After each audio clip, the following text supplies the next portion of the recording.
So we today are going to start off reading by reading The Big Boasting Battle. Has anybody read this book before? No? I read the wolf boosting. You read what? I read the wolf that's boost. So maybe they're related? Maybe.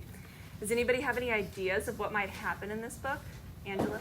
Maybe they're gonna fight. Maybe they're going to fight, maybe. Michelle? They might boost and then they might learn their lesson. Maybe. Darvin?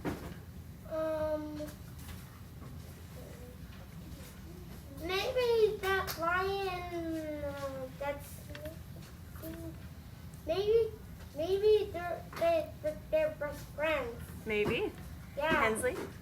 Maybe the lion and the snake are going to have a race. Maybe. Alrighty. All right, Lizzie, one more? Maybe they're fighting to see which one's better. Maybe. All right, well, let's find out. Okay. So the big boasting battle. It was 4 o'clock in the afternoon. Sylvester was late again. Horace the lion was getting impatient. He couldn't wait to tell his friend all about the things he had seen and done, or was going to see and do. It was no fun having tea and cookies alone, with no one to impress. Suddenly, Horace heard Sylvester slithering through the grass. "You are late," said Horace. Imagine things. "Maybe," said Sylvester, "but I don't know why I always have to come to your place. You should come visit me." "Don't make me laugh," Horace said. "You forget who I am? A lion is the king of the animals." "Pooh, what's so great about that?" Sylvester wants to know. "We snakes were around long before you guys were even born."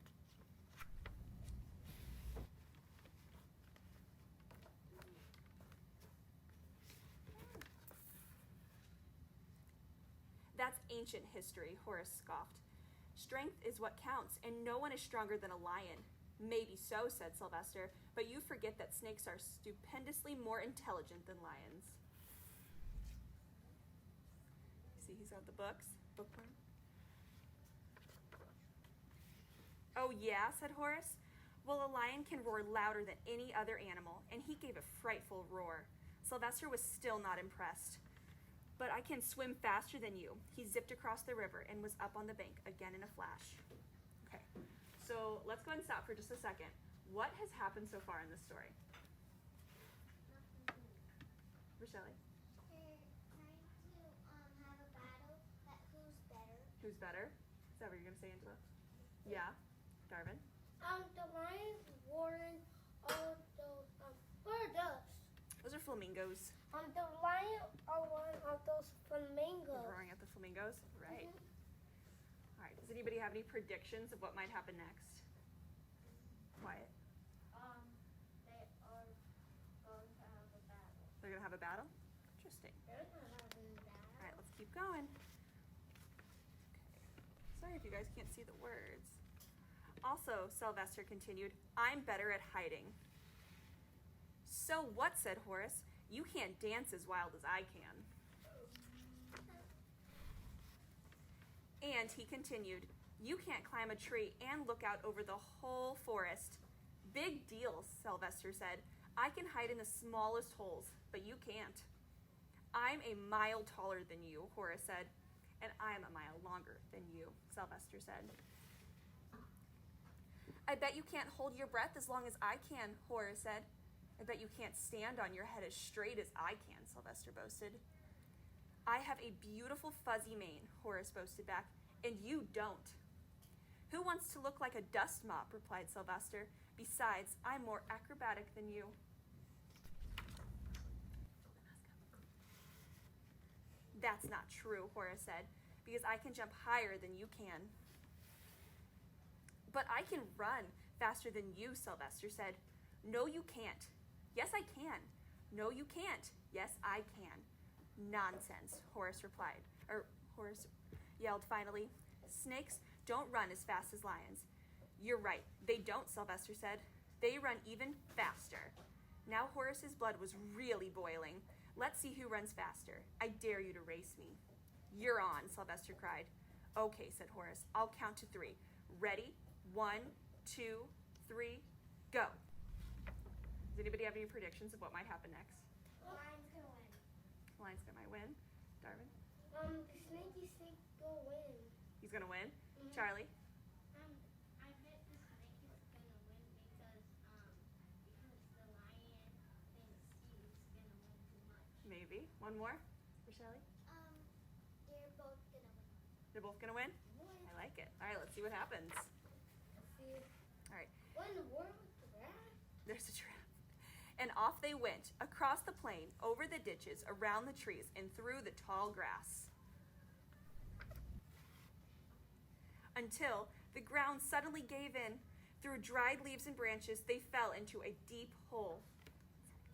Down, down they fell until they landed with a thud on the bottom. Look at them falling. Holy hippopotamus, moaned Horace. What is this? I think we've fallen into a trap, Sylvester said. A trap? Oh no, we have to get out, quick! There is no way out of here, said Sylvester in a gloomy voice. The sides are too high, and unless you can grow wings, we've had it. But I don't want to get caught, cried Horace, and be locked up in a circus cage. Neither do I, said Sylvester, but there's nothing we can do. Wait, don't give up so easily. Think a little. Didn't you say snakes are smarter than lions? That's true, but the fact that lions are stronger doesn't help us either. Yes, Charlie? Yes. Horace started to pace in circles, naturally. We cannot expect any help from the zebras or the giraffes. They are probably already celebrating because the lion has fallen into a trap. Why don't you sit down? Sylvester was getting nervous. You're going to stomp on my tail. There's hardly enough room here to swing a cat, if you'll pardon the expression. Horace looked up at the branch above the trap. Swing a cat, he said, and then laughed. That's it! What a brilliant idea.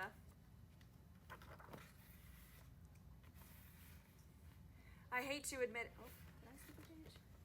One sec, I skipped a page. Maybe there's not enough room to swing a cat, but there's just enough room to swing a snake. Horace cheered. Hold on. Then he grabbed Sylvester's tail and whirled him round and round and tossed him up towards the tree branch. The clever snake quickly tied himself into a knot around the branch. Now Horace had a perfect rope to climb out of the trap. The two friends were overjoyed when they realized that they were free again. I hate to admit it, Sylvester said, but I'm very happy that lions are so strong. And I'm happy that snakes are so smart, Horace replied. After all, it was your idea that saved us. But without your strength, I never would have reached the tree branch, Sylvester admitted. I guess we are both perfect in our different ways, Horace said, and I am mighty grateful for that. From then on, Horace and Sylvester did not argue about where they would meet for tea and cookies. Every afternoon, they got together under the old baobab tree, which was exactly halfway between their two homes, and they were always on time. Alrighty, so what happened in this story? Wyatt? They stopped arguing. They did what? They stopped arguing. Very true. Darvin? So they fall on hold, then the last one is, now this is the end, then the last one is,